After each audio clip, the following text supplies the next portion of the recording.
আমাদের বলা হয়েছে 99.061 অথবা 99 এবং 61 সহস্রাংশকে 100 দিয়ে ভাগ করতে বলা হয়েছে এবং এটা করার কয়েকটি উপায় আছে। কিন্তু এই ভিডিওতে আমি যা করব তা হলো দ্রুত করা যায় এমন পদ্ধতি নিয়ে চিন্তা করব এবং আশা করি তোমরা তা বুঝতে পারবে। চলো আমরা এটা নিয়ে একটু ভাবি। তো 99.061, তাহলে যদি আমরা এটাকে 10 দিয়ে ভাগ করি, শুধু বিষয়টা বোঝার জন্য যদি আমরা এটাকে 10 দিয়ে ভাগ করি আমরা কি পাবো? আচ্ছা, আমরা দশমিকটি সরিয়ে নেব এক স্থান বামে।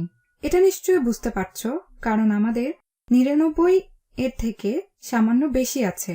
যদি তুমি 99 নাও এবং 10 দিয়ে ভাগ করো তাহলে তোমার কাছে 9 এর থেকে সামান্য বেশি থাকবে। তো তুমি দশমিকটি এক ঘর বামে সরাচ্ছ যখন তুমি 10 দিয়ে ভাগ করছো।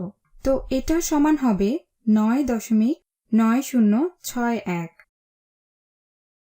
যদি তুমি এটাকে 100 দিয়ে ভাগ করো, যেটা এই সমস্যাটির মূল বিবেচ্য বিষয়, তো আমরা যদি 99.061কে 100 দিয়ে ভাগ করি, যদি আমরা দশমিকটিকে একবার বাম দিকে সরাই তাহলে আমরা 10 দিয়ে ভাগ করছি। এটাকে 100 দিয়ে ভাগ করতে হলে এটাকে আবার 10 দিয়ে ভাগ করতে হবে। তো আমরা এটাকে 2 বার সরালাম, 2 বার। তাহলে দশমিকটি এখন সেই প্রথম 9 এর সামনে বাইরের দিকে। এটা তোমরা নিশ্চয়ই বুঝতে পারছো। 99 প্রায় 100ই, অথবা 100 থেকে কিছুটা কম। তো তুমি যদি এটাকে 100 দিয়ে ভাগ করো আমরা তাহলে 1 এর থেকে কিছুটা কম পাবো।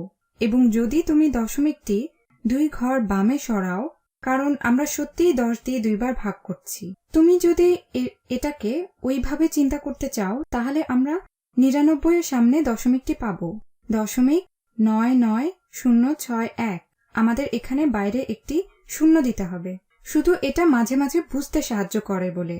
এখন এটা নিয়ে ভাবার একটা উপায় হচ্ছে, যদিও আমি সবসময় বলি ভেবে দেখো তুমি সত্যিই 10 দিয়ে ভাগ করছো যখন এটাকে বাম দিকে সরাচ্ছ। যখন এটাকে ডান দিকে সরাচ্ছ তুমি তখন 10 দিয়ে গুণ করছো। মাঝে মাঝে মানুষ বলে দেখো তুমি শুধু শূন্যের সংখ্যা গণনা করো এবং যদি ভাগ করো তাহলে এখানে তুমি 100 দিয়ে ভাগ করছো, 100 এর 2টি শূন্য আছে। তো যখন তুমি এটা দিয়ে ভাগ করছো তাহলে আমরা আমাদের দশমিকটি 2 ঘর বামে নিতে পারি। এক্ষেত্রে এটা ঠিক যদি তুমি জানো এটা করার এটি একটি দ্রুত উপায়।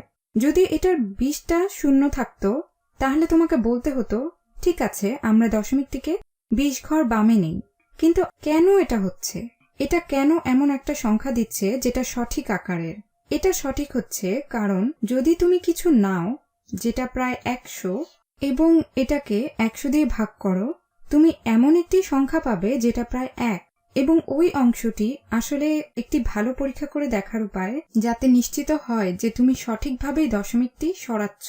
কারণ যদি তুমি এখন থেকে 5 অথবা 10 বছর পর চেষ্টা করো তাহলে সম্ভবত তোমার এই নিয়মটার কথা নিয়ে সন্দেহ হতে পারে যে আমি কি দশমিক চিহ্নটা বামে সরাবো না ডানে।